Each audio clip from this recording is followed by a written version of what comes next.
So we're gonna take this down. Water damages my wall. The thing is, I can't fix this. I can't even fix this because look at that.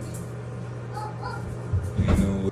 Yeah, so you told him the other day? Yes, there was a water dropping, like a lot of water coming out. Yeah, it is. There's a lot of water here, for real. The thing was closing.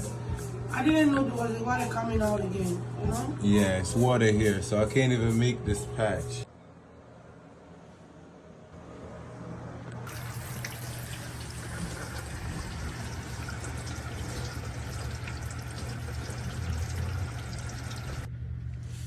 So you see how the water in there just settle.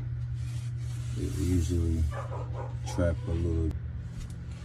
What I do? Put a nice blue rubber one on there. Coming down here. You don't see no drip. Dry. That's how we do it, man. Water still